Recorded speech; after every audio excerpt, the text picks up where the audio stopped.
नमस्कार दोस्तों, कैसे हैं आप लोग। उम्मीद है अच्छे ही होंगे।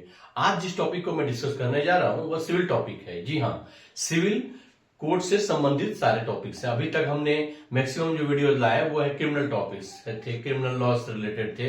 अभी जो कुछ वीडियो में लाने जा रहा हूं वो है सिविल टॉपिक्स या सिविल लॉ जिसे सीपीसी से गाइडेड होते हैं या कुछ बिहार स्पेशल स्टेच्यूट्स होते हैं उससे गाइडेड होते हैं।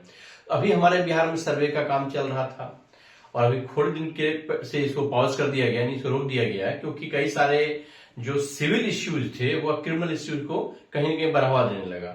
तो मुझे लगा कि क्यों ना मैं सिविल के उन टॉपिक्स को उठाऊं जो अभी सीन में है या जो अभी लोगों की मांग है और लोगों के कंसेप्ट नहीं होने की वजह से कई सारे केसेस के वो शिकार हो जा रहे हैं, या अंचल में कुछ कर्मचारी हो या कई स्टाफ की गड़बड़ियों की वजह से केस दिन ब दिन बढ़ता जा रहा है। तो कहीं न कहीं अंचल के कुछ स्टाफ हों या कुछ बिचौलिया हों या ब्रोकर टाइप लोग हों, ये लोग तभी आपका मिसयूज करते हैं जब आपको जानकारी की अभाव होती है। तो इसलिए मैंने जो टॉपिक उठाया है वह है म्यूटेशन, या यूं कहें कि दाखिल खारिज या नामांतरण। तो अभी बेसिक कॉन्सेप्ट से मैं जो स्टार्ट कर रहा हूं वह है म्यूटेशन। सुने होंगे कि फलाने ने अपने जमीन का म्यूटेशन करा लिया, या दाखिल खारिज का फलाने का बात जो है कोर्ट में पेंडिंग है, या डीसी लॉ में अपील किया है, या जो सीओ ऑफिस में जो है म्यूटेशन का एप्लीकेशन लगाया है, दाखिल खारिज उसका नहीं हुआ है या नामांतरण नहीं हुआ। तो तीनों जो नाम है म्यूटेशन, दाखिल खारिज या नामांतरण, कहीं ना कहीं क्या है, एक ही सिनोनिम से एक दूसरे का। ठीक है, तो अब समझते हैं इसको आम बोलचाल की भाषा में कि आखिर म्यूटेशन होता क्या है या म्यूटेशन क्यों करवाते हैं, म्यूटेशन कराने की प्रक्रिया क्या है, यदि म्यूटेशन नहीं हो पाता है तो दिक्कत क्या आती है। तो समझिए, आम बोलचाल की भाषा में इसको कहते हैं जमीन के हस्तांतरण या ट्रांसफर होना या बिक्री के बाद उसके स्वामित्व बदलने की प्रक्रिया, यानी ऑनरशिप चेंज हो रहा है। मान लीजिए जमीन का एक टुकड़ा है, वह जमीन का टुकड़ा आपके पास कैसे आएगा, दो ही तरीके से आएगा। या तो आपके पूर्वज के द्वारा वह छोड़ा गया जमीन है जिसको खतियानी जमीन भी कहते हैं, तो वह कहीं न कहीं आपके पास डायरेक्ट आ गया यदि आप इकलौता संतान है तो। यदि कई और संतान है, कोई कुछ और भाई बहन है आप लोग, तो क्या होगा, पार्टीशन होगा, पार्टीशन के थ्रू आएगा। तब कुल मिला के क्या है, ये जमीन क्या है, पूर्वजों के द्वारा छोड़ा गया जमीन है, तो पूर्वज के द्वारा आपको उसके वंशज होने के कारण आपको मिलता है। दूसरा है, मान लीजिए कि आपके मित्र के पास ज्यादा जमीन था या आपके ससुराल साइड में ज्यादा जमीन तक आपको गिफ्ट दे दिया गया, तो कहीं न कहीं गिफ्ट के द्वारा भी जमीन आता है। या दो अजनबी यदि किसी डील में आते हैं, किसी को जमीन बेचना है, किसी को जमीन खरीदना है, तो ऐसी स्थिति में क्या होगा, सेल डीड होगा, एग्रीमेंट टू सेल होगा, उसका फाइनली क्या होगा, सेल डीड बनेगा। तो ये सब करने के बाद आप रजिस्ट्री ऑफिस में क्या करते हैं, जमीन रजिस्ट्री कराते हैं। रजिस्ट्री करा लेने के बाद आप दोनों, एक पार्टी ने सहमति दी कि हमने जमीन आपको दिया, दूसरे पार्टी ने उसको पेमेंट करके जमीन को स्वीकार किया, तो आप दोनों ने अपना दो डील कर लिया। लेकिन क्या म्यूटेशन हुआ इसका, क्या दाखिल खारिज हुआ, क्या दाखिल और खारिज क्या, मान लीजिए आपने किसी से जमीन खरीदा, उसका नाम क्या होगा, उससे हटेगा, उसका जो नाम हटता है इसलिए उसको खारिज करना है, उसके नाम को खारिज करवाना। दूसरा होता है दाखिल होना, आपका नाम का एंट्री होगा, तो इसलिए इसको क्या कहते हैं, दाखिल खारिज भी कहते हैं। नामांतरण, नाम जो अंतरण, नाम अंतरण मतलब परिवर्तन होना, उसके नाम को काट के आपके नाम को चलाना जो वो ही नामांतरण होता है। तो चलिए, जमीन के हस्तांतरण या बिक्री के बाद उसके स्वामित्व की प्रक्रिया में जो कीवर्ड्स है समझने का वो समझते हैं हम, हस्तांतरण या बिक्री, और दूसरा है स्वामित्व बदलने की प्रक्रिया। तो समझते हैं हस्तांतरण या बिक्री कैसे होता है। जमीन दो ही तरीके से आपके पास आता है, जो मैंने मूल जिस रूप से आ रहा है, कई सारे और भी हैं, विल वसीयत के थ्रू भी आता है, कई और भी प्रकार है, लेकिन जो मूल रूप से आता है उसको मैं दो पार्ट में आपको समझाने के लिए बांटा है। पहले है पूर्वज से या खतियानी जमीन जो जिसको बोलते हैं कि आपका जो है खतियान है, वैसे तो सबका खतियान, कोई ना कोई जमीन जो कहीं से भी आएगा तो हो सकता है खतियानी जमीन है या तो सरकार का जमीन है।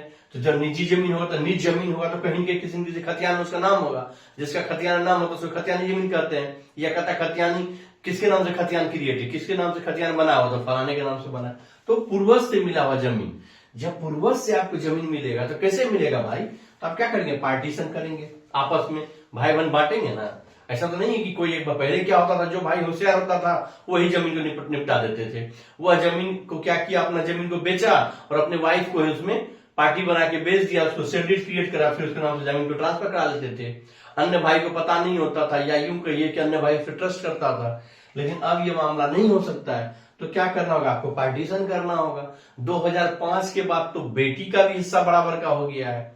अभी भी लोग यह बोलते हैं बेटी की शादी होगी उसको नहीं देंगे। भैया आप नहीं देंगे, ये आपकी मर्जी है, लेकिन सरकार को उससे लेके रहेगा या सरकार उसको दे के रहेगा। यदि सरकार को वह एनओसी नहीं देगी तब तो सरकार आपके नाम पर ट्रांसफर ही नहीं करेगा। तो समझिए, तो मान लीजिए पार्टीशन हुआ, ओरल और रिटर्न पार्टीशन होता है। बंटवारा कैसे कीजिए, या तो मौखिक कीजिए या तो लिख के कीजिएगा।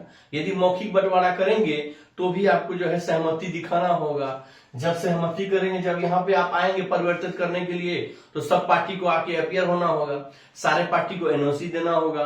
तो ये समझिए, यदि कुछ आप छुड़वाते हैं, मान लीजिए 3 भाई और 1 बहन, 4 हिस्सा हो गया। 3 भाई को जमीन अपने में बांटना है, बहन को नहीं लेना है। आप या नहीं बोल सकते नहीं देना है, आपकी मर्जी खत्म हो चुकी है, बहन को देना है। यदि बहन नहीं लेगी तो उससे क्या लीजिएगा आप उससे लीजिएगा एनओसी। उसको एनओसी के साथ जो भी आपके पास पार्टीशन के डॉक्यूमेंट्स है, जो प्रूफ करता है कि आपस में बंटवारा आप लोग का हो चुका है, सुलह के तहत हो या जैसे भी पंचायत के थ्रू किया हो, किसी भी तरीके से, तो कुछ तो एविडेंस आपको देना होगा। या नहीं तो सब लोगों का एक क्या कीजिए, एक एग्रीमेंट बना लीजिए बंटवारा नामा का। उसमें सारा डिटेल लिख लीजिए कि हमारे पूर्वज के द्वारा इतना जमीन था, जो इसका खतियान मालिक, इसके खतियानी जो इसका ये मालिक वो ये थे, ये जमीन में जमाबंदी कायम हुआ था इनके नाम से, जमीन का खाता यह है, खेसरा यह है, रकबा यह है। ठीक है, तीनों चीज को मेंशन किया जाता है, उसका इसको बांटा जाता है। आप बांट लिए इसको, जब बांट लिए भाई आपस में, तो ठीक है, टुकड़ा तो इतना बड़ा है, आपने आपस में बांट लिया एग्रीमेंट के तहत, पंचनामा के तहत, किसी भी तरीके से कोई तो डॉक्यूमेंट होगा। उस डॉक्यूमेंट को लेके सभी लोग जाएंगे कहां, सर्किल ऑफिस। सर्किल ऑफिस में क्या करेंगे, एप्लीकेशन लगाएंगे। कौन सा एप्लीकेशन, फॉर्म भरेंगे आप, किसके लिए, म्यूटेशन दाखिल खारिज करने के लिए। दाखिल खारिज करने का अधिकार किसको दिया गया है, तो सर्कल ऑफिसर को दिया गया, सर्किल ऑफिस में अंचल पदाधिकारी को दिया गया। तो अंचल पदाधिकारी ने अंचल कार्यालय में जाके यह फॉर्म होता है, फॉर्म को भरिएगा। फॉर्म भरने के साथ सारा जो भी बारीकी होती है, सारे टॉपिक्स को उसमें भरने होते हैं, जो जो वो डिमांड करता है, उसका उसमें कंसर्न डॉक्यूमेंट देना होता है। डॉक्यूमेंट क्यों देते हैं कि भैया आपका नाम पे जमीन जाएगा, किस आधार पे आपको जमीन का मालिकाना हक मिला, जिस आधार पे मिला उस आधार को दिखाइए। तो डॉक्यूमेंट क्या देंगे, वंशावली देंगे। यहाँ पे आइए तो दिखाइएगा ना कि जो खतियानी रैयत है, उस खतियानी रैयत से मेरा संबंध क्या है, तो इसलिए वंशावली होता, वंशावली दीजिए। उस वंशावली, मान लीजिए कहीं बहन है, बहन को हिस्सा नहीं लेना है, तो बहन क्या देगी, एनओसी देगी। उसके एनओसी का भी फॉर्म यहाँ लगाइए आप, ठीक है।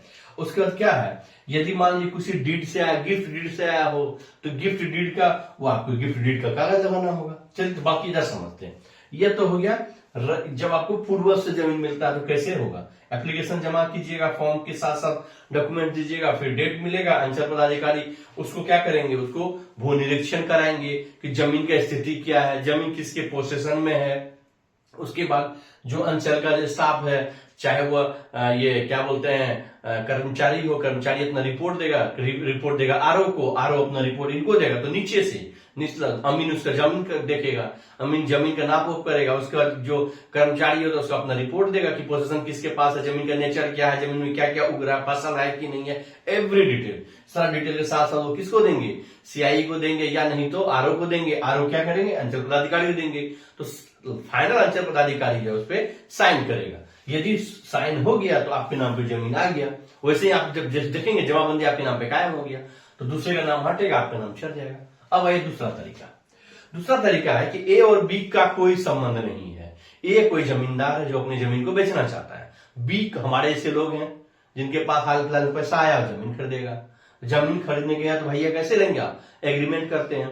एग्रीमेंट करेंगे तो कब एग्जीक्यूट करेंगे, फ्यूचर में करेंगे, जब पूरा लेन देन हो गया आप दोनों का, जमीन का रजिस्ट्री ऑफिस में जाके रजिस्टर्ड आपका हो गया, जमीन पे रजिस्ट्री कर दिया गया। तो कहीं ना कहीं रजिस्ट्री ऑफिस में क्या प्रूफ हो गया कि भैया ए ने अपना जमीन बी को बेचा है, दोनों की सहमति है, कोई इश्यू नहीं है। सारा डॉक्यूमेंट के साथ यहाँ पर रजिस्ट्री हो गया।